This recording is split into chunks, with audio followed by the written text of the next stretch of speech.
예, 우리 예수로 나의 구주 삼고라는 찬송인데요. 제가 요새 시간이 되면 저 영상을 자주 이렇게 봅니다. 제가 저 영상을 보는 가장 큰 이유가 있습니다. 저 영상을 볼 때마다 누군가 한 사람이 정말 그립습니다. 여러분들 노래 들으시면서 느끼셨는지 모르지만 그야말로 베이스가 극강의 베이스입니다. 어떻게 사람의 목소리가 저럴 수 있을까 싶을 만큼 정말 인상적인, 다른 데서 들어보지 못한 그런 베이스를 한 사람이 내고 있습니다. 누군지는 아마 영상을 보시면 금방 짐작할 수 있을 텐데요. 저는 우리 교회에도 어떤 조직이든 저런 사람이 필요하지 않을까라는, 그러니까 물론 멜로디를 이제 앞장서서 하는 사람도 있지만 정말 그 모든 찬양이 화음으로 이루어질 수 있도록 저 가장 낮은 음을 충실히 내는, 자기는 전혀 돋보이진 않지만 저 찬양을 은혜롭게 하는 그런 보이지 않는 사람이 참 필요하다, 이런 생각이 들기 때문입니다. 나를 드러내지 않으면서 시간을 의미 있게 하는 이제 이런 일들이 우리에게도 매우 중요하다라고 여겨지는데, 찬양 팀이 부르는 찬양을 통해서는 찬양 자체도 은혜가 되지만 놀라울 만큼 저 베이스 음을 내고 있는 저 한 사람, 우리가 좀 그런 것을 이렇게 함께 느껴보았으면 하는 마음도 있었습니다. 고인호 권사님은 찬양 어떻게 들으셨습니까? 예?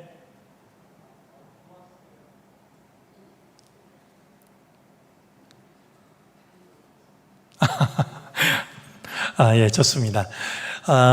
우리 금요일 날 얼마든지 개인이든 또 우리 가까이 지내는 분들이든 찬양을 준비하시면 알려주시기 바라고요. 그럼 찬양할 수 있는 기회를 얼마든지 드리겠습니다. 우리 찬양이 준비되지 않은 주일에는 이렇게 영상으로 된 찬양이든 아니면 그림이든 성경을 담고 있는 그런 걸 통해서 우리 찬양 시간을 대신 하려고 하고 있습니다. 한 가지 보고 겸 말씀을 드리는 것이 좋을 것 같습니다. 어제부터 내일까지 우리 홍천에서 우리 청소년부 여름 수련회가 열리고 있습니다. 우리 기도원, 이게 은평교회인가요? 네, 은평교회 기도원. 어제 이야기 들으니까 우리 정릉교회에서도 전교인 수련회를 몇 번 갔었다고 그러는데요. 그곳으로 연결이 돼가지고 우리 학생들이 지금 수련회를 갖고 있습니다. 우리 두 분 장로님 저희 내외에 어제 학생들 격려차 다녀왔는데요. 우리 위에서 기도해 주시기를 바라고요.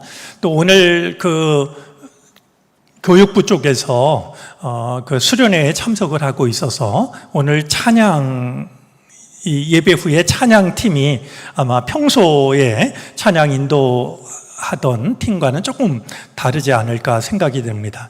제가 알기로 아까 김일공 전도사님이 인도를 준비하고 있던데 더 은혜로운 시간 되어졌으면 좋겠습니다. 어제 그 수련회장 가기 전에 먼저 들른 곳이 있었습니다. 우리 가평에 있는 목동감리교회인데요. 우리 학생들이 원래 수련회를 가기로 했던 교회였습니다. 그런데 이번 폭우에 그 교회가 피해를 당해가지고 갑자기 장소를 변경하게 됐는데, 이제 이야기를 들으니까 수해로 인해서 수련회를 올여름 어느 교회도 받지 못하게 되었다라고 하는 것, 그래서 우리가 계약금으로 냈던 40만 원을 돌려받았다라고 하는 것, 이제 거기까지 얘기를 들었는데요. 얘기를 들으면서 뭔가 마음이 편하지를 않았습니다. 그래서 잠깐이지만 왜 마음이 편하지 않은 걸까 생각해 봤더니 금방 짐작이 되는 게 있었습니다. 그 농촌 교회로서는 여름에 수련회를 하는 것이 그 교회가 도시교회를 위해서 할 수 있는 귀한 일이기도 하고, 또 그 사용료로 받는 것이 교회 예산에 적지 않은 부분을 차지할 텐데, 우리가 수혜 때문에 못 갔다고 그 계약금을 돌려받은 것으로 끝내면 안 되는 거 아니겠느냐, 이런 생각이 들었더랬습니다. 그래서 제가 주일날 우리 수련회 장소가 바뀌게 된 거, 그리고 그것에 좀 마음을 합하실 분은 참여해 달라고 부탁을 드렸는데요. 우리 교우들이 이렇게 저렇게 이제 정성을 합해 주셔가지고 저희가 2박 3일 사용하면서 내기로 했던 사용료의 꼭 2배를 저희가 이제 헌금으로 모았습니다. 그래서 그냥 은행 이체하는 것보다 우리가 좀 직접 찾아가서 교회도 보고 또 이제 교우들이나 목사님 위로해 드리는 것이 마땅하겠다 싶어서 어제 학생들 수련회 열리는 곳으로 가기 전에 뭐 거리는 상당히 이렇게 떨어져 있었지만 그래도 찾아갔더랬습니다.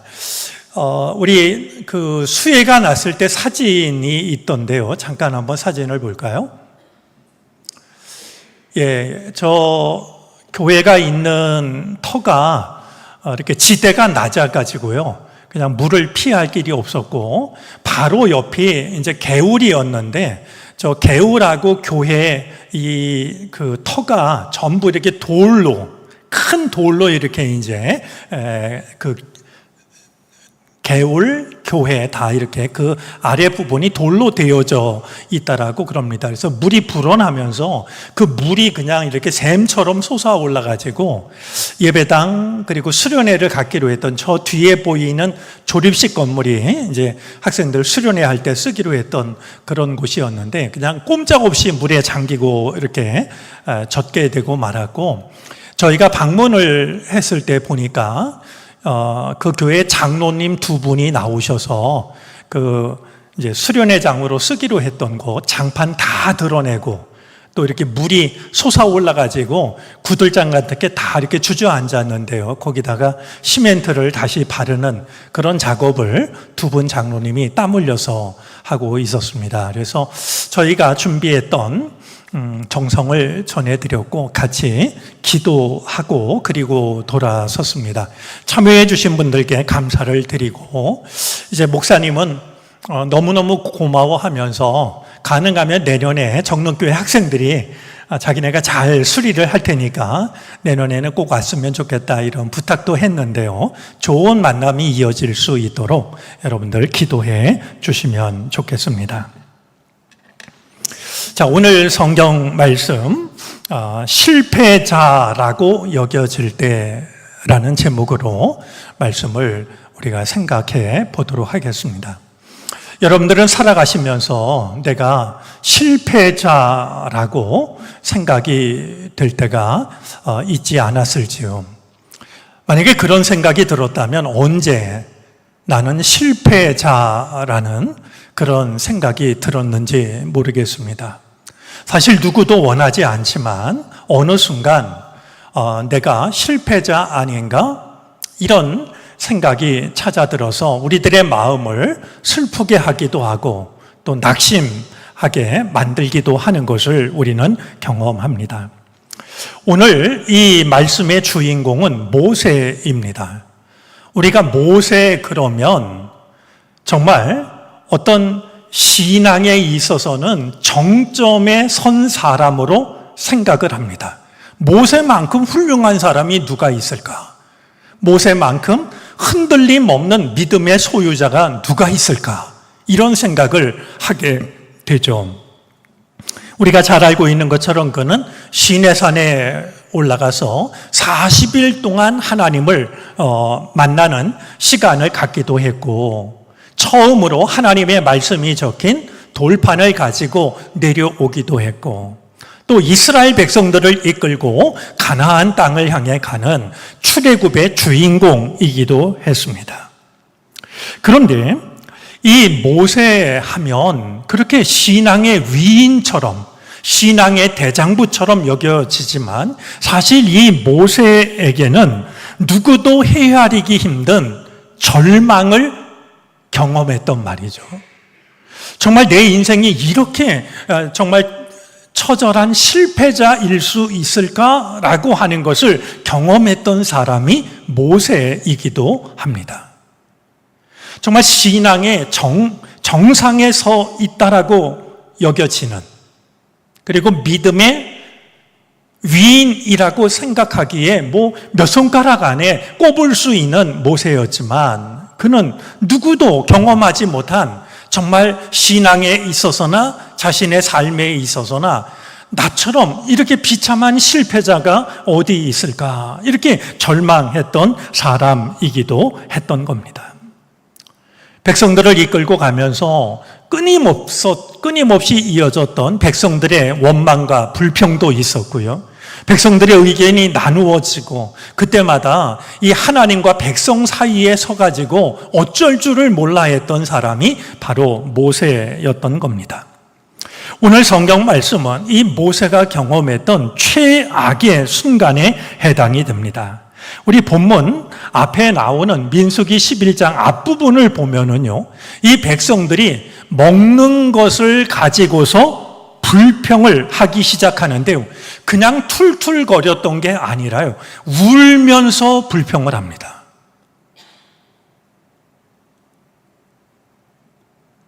울면서 불평을 해요. 다른 것도 아니고 먹는 것을 가지고 말이죠.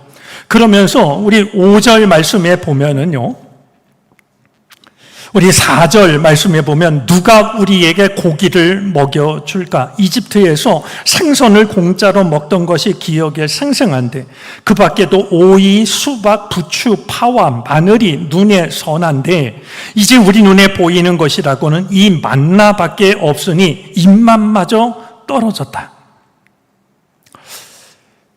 이 광야길을 걸어가는 이스라엘 백성들이요, 자신들이 노예로 살던 노예 생활을 떠올리면서 그 생활에서 벗어나게 해주신 하나님께 감사하는 게 아니라 노예를 살면서 먹었던 음식을, 기껏 고작해야 그 음식을 떠올리면서 그걸 먹지 못한다고 울면서 불평을 했던 겁니다.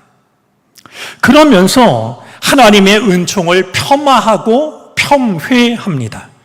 폄하는 깎아내리는 것이고요, 폄훼는 헐뜯는 것인데요, 그들은 하나님을 깎아내리고 하나님을 헐뜯고 있습니다.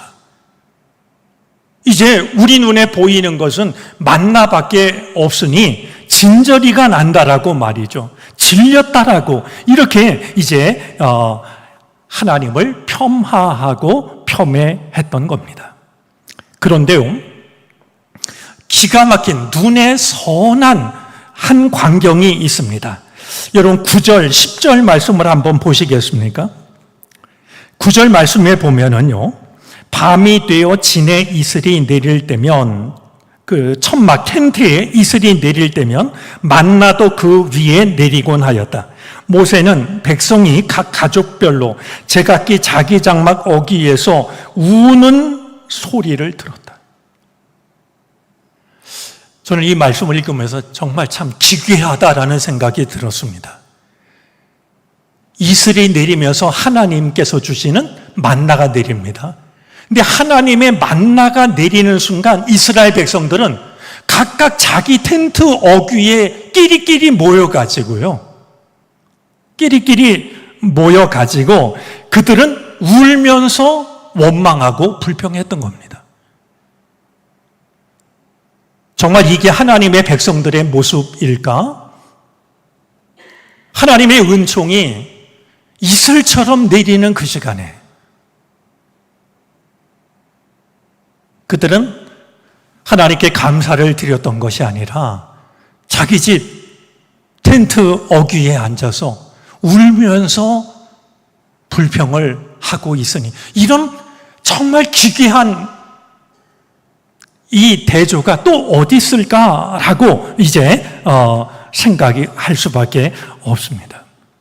자, 이 모습을 보고요, 하나님께서 크게 분노하십니다. 그리고 모세는 결국 이런 백성들 앞에서 마음의 뚝이 무너지고 맙니다. 감정적으로 파국을 맞게 되고 마는 것이죠. 이제 이 모세가 이런 백성들의 모습을 보고서 하나님께 탄원을 드리고 있는 것이 오늘 본문의 내용입니다. 오늘 내용을 보면 하나님, 차라리 제발 저를 죽여주십시오. 저더러 이 백성 이끌어 가라고 하지 마시고 차라리 저를 죽여주시기 바랍니다. 저 더 이상 못하겠습니다. 이제 그런 마음을 이 모세가 있는 그대로 털어놓고 있는 것을 우리는 오늘 본문을 통해서 만나게 됩니다. 지금 이렇게 차라리 나를 죽여달라고 이야기하는 사람이 모세라고 하는 것이 참 낯설게 여겨지는데요. 마치 큰 산 그러면 봉우리가 높은 것뿐만 아니라 큰 산에는 다른 산이 갖지 못한 깊은 어두운 골짜기가 있는 것처럼 모세에게는 바로 신앙의 위대한 위인이기도 했지만 다른 사람이 경험해 보지 못한 이런 어떤 영혼의 어두움을 그는 마주하고 있었던 것이었죠. 그런데 사실 이런 경험을 한 사람은 모세뿐만이 아닙니다. 우리가 신앙의 위인이라고 생각하는 사람들도 하나님 앞에 죽기를 청했던 사람들이 적지가 않습니다. 먼저 엘리야를 볼까요? 엘리야는 열왕기상 19장 4절 말씀에 보면 그는 이렇게 말하고 있습니다. 자신은 홀로 광야로 들어가서 하루길을 더 걸어 어떤 로뎀 나무 아래로 가서 거기에 앉아서 죽기를 간청하며 기도하였다. 주님, 이제는 더 바랄 것이 없습니다. 나의 목숨을 거두어 주십시오. 나는 내 조상보다 조금도 나을 것이 없습니다. 우리 능력의 선지자 그러면 우리가 가장 먼저 떠올리는 사람이 엘리야인데요. 그는 지쳐 쓰러져 가지고 하나님께 죽기를 청하고 있는 모습을 우리는 성경을 통해서 만나게 되는 겁니다. 예레미야도 마찬가지입니다. 우리 예레미야 20장 14절 15절인데요. 내가 태어난 날이 저주를 받았어야 했는데 어머니가 나를 낳은 날이 복된 날이 되지 말았어야 했는데 나의 아버지에게 아들입니다 아들하고 소식을 전하며 아버지를 기쁘게 한 그 사람도 저주를 받았어야 했는데 차라리 내가 태어나지 말았어야 했는데 하나님의 말씀을 전해도 받아들이지 않는 그 백성들을 보면서요, 내가 더 이상 무슨 일을 할 수 있단 말인가, 이렇게 그는 하나님 앞에 절망하는 모습을 그대로 드러내고 있습니다. 요나도 마찬가지입니다. 우리 요나 4장 3절 보면은요, 요나가 이렇게 말합니다. 주님, 이제는 제발 내 목숨을 나에게서 거두어 주십시오. 이렇게 사느니 차라리 죽는 것이 낫겠습니다. 우리가 이름을 기억하는 이런 신앙의 사람들이 정말 어떤 다른 사람이 잘 경험하지 못하는 그런 절망을 경험하면서 차라리 내 목숨을 거두어 달라라고 이렇게 하나님께 기도하고 있는 것을 확인하게 되죠. 우리 시간 때문에 욥기 말씀을 한번 보겠습니다. 욥기 3장 1절 2절입니다. 드디어 욥이 말문을 열고 자기 생일을 저주하면서 울부짖었다.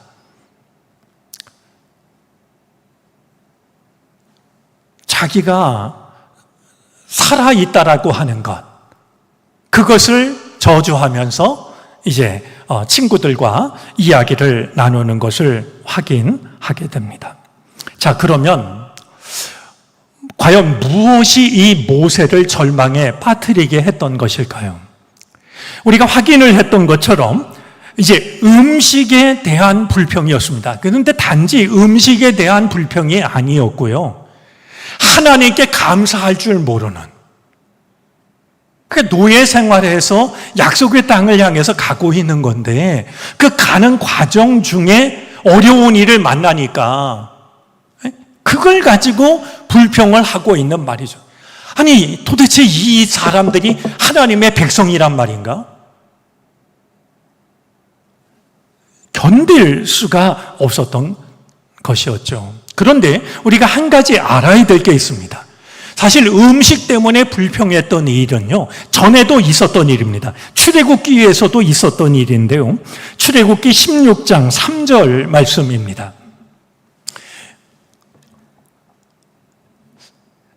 제가 저 모니터에 있는 글을 다 읽을 자신이 없는데요. 눈이 흐려가지고요. 한번 읽어주시겠습니까?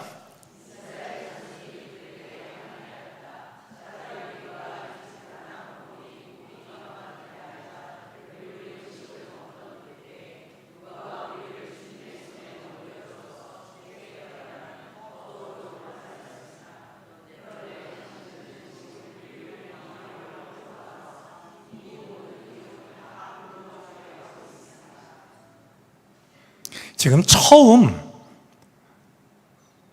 저 먹는 거 가지고 원망한 게 아니고요. 그들은 문제가 생길 때마다 원망을 했는데요. 근데 저 때는요, 이해가 되는 대목이 있습니다. 정말 먹을 게 없었어요. 광야로 나왔고 가지고 나가는 음식은 다 떨어졌고, 여러분들 6.25 때 피난 가면서 말이죠, 먹을 게 다 떨어지면 뭐 어떻게 하겠습니까? 그런 상황이었어요. 그러니까 이 출애굽기에 기록된 원망은 얼마든지 이해가 되는 상황이었습니다. 그런데 지금은 다릅니다. 여러분, 우리가 확인했습니다만 지금은 먹을 게 없는 게 아니라 하나님이 매일 만나를 내려주고 있었습니다. 그런데도 그들은 먹을 게 없어서 원망을 했던 게 아니라 왜 매일 만나만 먹느냐라고 말이죠. 그러면서 그 만나가 지겹다라고 말이죠. 입맛마저 떨어졌다 이렇게 말하고 있는데요. 입맛이 떨어졌다라는 말의 원래의 뜻은 우리의 영혼이 말라붙었다라는 뜻입니다. 우리가 매일 같은 거 먹다 보니까 우리의 몸이 아니라 영혼이 말라붙었다라고 말이죠. 이 말을 들어야 하는 하나님의 마음이 얼마나 아프셨겠어요. 하나님이 주시는 만나를 먹고 영혼이 살쪄야 되는데 말이죠. 그들은 매일 똑같은 만나를 먹는다고, 그래서 우리의 영혼이 다 말라 비틀어졌다라고 이렇게 이야기를 하고 있으니 말이죠. 그런데 그거보다 더 견딜 수 없는 것이 모세에게 있었습니다. 여러분, 지금 이 백성들이 원망하고 있는 이 일이 있기 전에 어떤 일이 있었냐 하면 모세가 시내산에 올라가서 십계명을 받았던 일이 있습니다. 그리고 하나님이 자신들과 늘 함께 한다는 사실을 느끼지 못하는 백성들을 위해서 하나님께서 무엇을 허락하시냐 하면 성막을 지으라고 허락하십니다. 너희가 성막을 짓고 그 성막을 가지고 다니면 내가 성막을 통해서 너희를 만나 주겠다라고 말이죠. 하나님의 놀라우신 은혜 아니겠습니까? 이런 일을 경험했는데도 고작 먹는 것을 가지고, 그것도 하나님이 만나라고 하는 그들의 광야길을 지치지 않게 하시기 위해서 매일같이 주시는데도 그들은 하나님을, 모세를 원망하고 있었던 것입니다.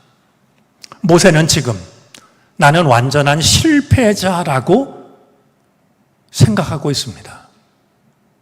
내가 무슨 일을 더 할 수 있을까? 백성들을 보면서 한계를 뼈저리게 느낄 수밖에 없었어요.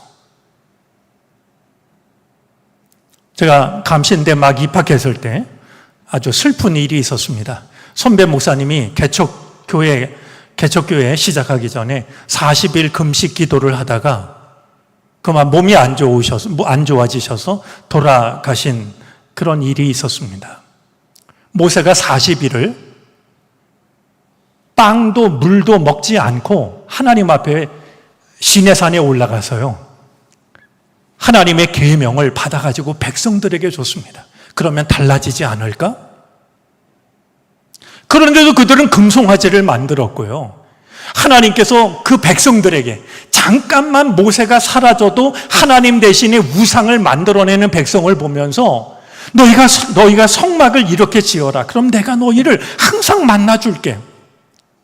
성막까지도 허락을 하셨는데도 먹는 걸 가지고서 원망하고 있는 이 백성들을 보면서 하나님은 분노하시고 모세는 완전한 실패자라고 하는 생각을 가질 수밖에 없었던 것이었습니다. 모세는 이 백성들을 이집트에서 빼내는 데는 성공했지만 하나님의 사람으로 세우는 데는 실패하고 말았습니다. 그런데요, 오늘 정말로 생각해 보고 싶은 것은 그 다음입니다. 이렇게 절망하고 차라리 저를 죽여달라고, 더 못하겠다라고 이렇게 애원을 하는 모세를 하나님께서 위로하십니다. 두 가지로 위로하시는데요. 하나는 장로 70명을 모아서 너와 함께 짐을 같이 지게 하겠다. 너 혼자 지지 말고 장로들과 함께 지도록 내가 장로 70명을 세우겠다라고 말씀하십니다. 여러분, 신기하게도요, 이 70명의 장로가 모세를 위해서 어떤 일을 했는지 성경에선 찾아볼 수 없습니다. 그러나 하나님은 모세가 혼자 지고 가기에는 너무나 무거운 짐을 보시고서 함께 감당할 수 있는 장로 70을 세워주십니다. 두 번째로, 만나를 먹고 지겹다라고 말하고 있는 백성들을 그저 여느 사람, 저 같은 사람이면 화가 나서 진멸할 것도 같은데요. 하나님은 그들에게 고기를 배불리 먹게 하십니다. 이제 냄새만 맡아도 지겨운 생각이 들 때까지 말이죠. 그냥 한 끼를 준 게 아니라 거의 끝없이 배부르게 먹게 해가지고 이제 냄새만 맡아도 그냥 진저리가 날 만큼 고기를 먹게 하시죠. 그런데요, 우리가 이어지는 성경 말씀을 보면은요, 이것이 내 인생이 완전히 실패했다고 느꼈던 모세에게 어떤 의미가 있을까라고 생각이 되는데요, 모세가 달라집니다. 무엇보다도요, 이 일을 통해서 모세의 성품이 달라지게 된 것을 확인하게 됩니다. 모세가 하나님의 말씀을 따라서요, 70인의 장로를 장막으로 부릅니다. 이제 그들이 장막에 모여 섰을 때 하나님의 영이 그들에게 임해가지고요, 하나님의 사람으로 모세에게 내렸던 하나님의 영이 그들에게도 임하게 됩니다. 그런데 70명 장로 명단에는 있었지만 장로 둘이 장막에 참여하지 않았습니다. 그런데 장막에 참여하지 않은 장로 2명에게도 하나님의 영이 동일하게 내립니다. 그러자 이렇게 되면 이 질서가 무너진다라고 생각했던 이 여호수아가 이 모세에게 이 일을 말리셔야 된다라고, 참여하지 않은 사람에게 주의 영이 임해서 예언을 똑같이 하면 이게 질서가 무너진다라고 이렇게 건의를 하자 모세가 이렇게 여호수아에게 말합니다.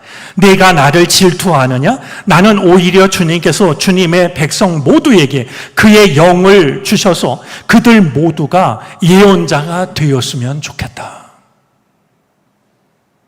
조금 전까지만 해도요, 원망하는 백성들을 보면서 차라리 내 목숨을 거두어 달라고 하나님께 기도했던 모세가 자신의 말을 듣지 않고 장막에 모이지 않은 두 사람, 그들에게도 주의 영이 임했다라는 말을 듣고서 왜 질투하느냐라고 말이죠.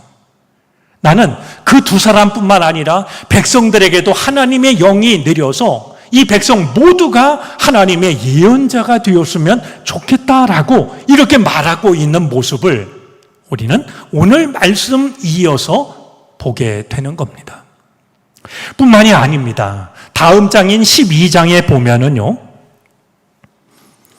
모세의 형과 모세의 누나였던 아론과 미리암이 모세를 비난하는 이야기가 나옵니다. 여러분, 모르는 사람이 나를 비난하면 그냥 무시할 수 있습니다. 그런데 정말 가까운 사람이 나를 비난하면 참 견디기 어렵습니다. 알만한 사람이 비난을 하면 말이죠, 참 어려운 일 아니겠습니까? 모세가 말이죠, 지금 백성들 때문에 하나님 차라리 저를 죽여달라고 이러고 있는 판국인데요, 형하고 누나가 말이죠, 모세에게 반기를 드는, 이 백성 중에 이래도 이거 견디기가 어려운 일인데 형하고 누나가 모세에게 반기를 드니 이게 얼마나 어려운 일이었겠습니까? 결국 이 일로 인해서 미리암이 하나님으로부터 큰 벌을 받습니다. 나병이 온몸에 이제 생기는 벌을 받게 되죠. 그런데요, 여러분들이 이런 상황 속에 모세였다라면 어떤 생각이 들었겠습니까?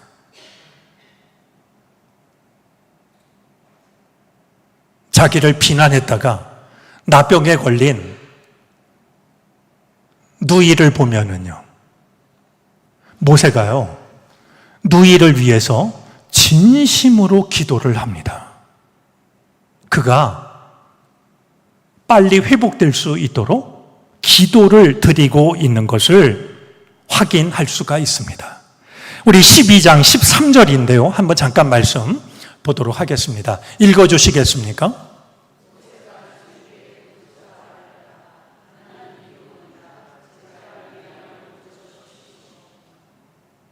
아마 11장의 모세라면 이런 기도 드리기 어려웠을 겁니다. 하지만 하나님의 위로를 받은 이 모세는 누이를 위해서 간절히 기도합니다. 이런 모세를 두고서 하나님은 다음과 같이 말씀하십니다. 우리 12장 3절인데요. 한번 다시 읽어주실까요?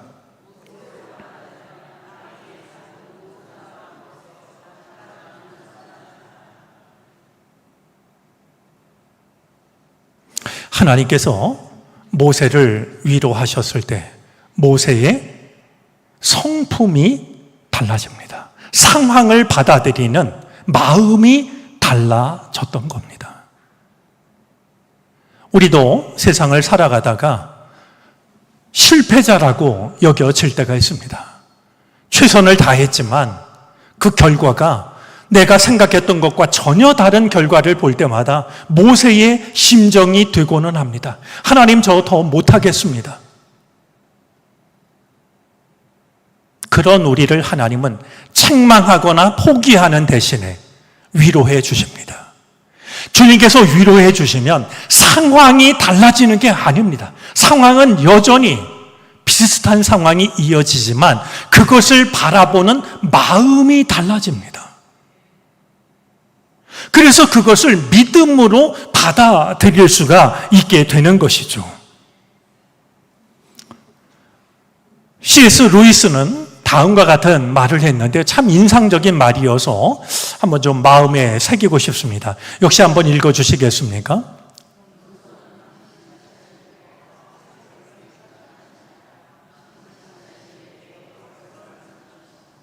더하고 덜, 이거를 우리가 기억하면 좋을 것 같습니다. 겸손은 당신 자신을 더 하찮게 생각하는 게 아니라 당신 자신에 대해서 덜 생각하는 것이다. 나 자신에 대해서 덜 생각한다는 것은 무슨 뜻이겠습니까? 내 생각, 내 판단이 아니라 하나님의 뜻이 무엇일까를 생각하는 게 겸손이라고 말하고 있는 겁니다. 내가 실패자라고 여겨질 때마다 하나님은 나를 겸손하게 다듬고 계시다라고 생각하는 것이 올바른 생각일 겁니다. 모세가 그것을 우리에게 일러주고 있습니다. 실패자라고 여겨질 때 절망하지 마시고 하나님이 나를 겸손하게 다듬으신다라는 마음으로 그 실패를 넉넉히 이겨낼 수 있었으면 좋겠습니다. 기도하겠습니다. 하나님, 한 주일의 생활을 마감하는 금요일 밤 우리가 주의 전을 찾아왔습니다. 때때로 우리도 모세처럼 실패자라고 여겨질 때가 있습니다. 최선을 다했고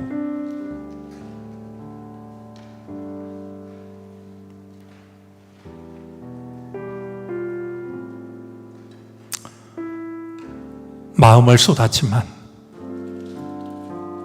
주어진 결과가 내 마음과 다를 때가 있습니다.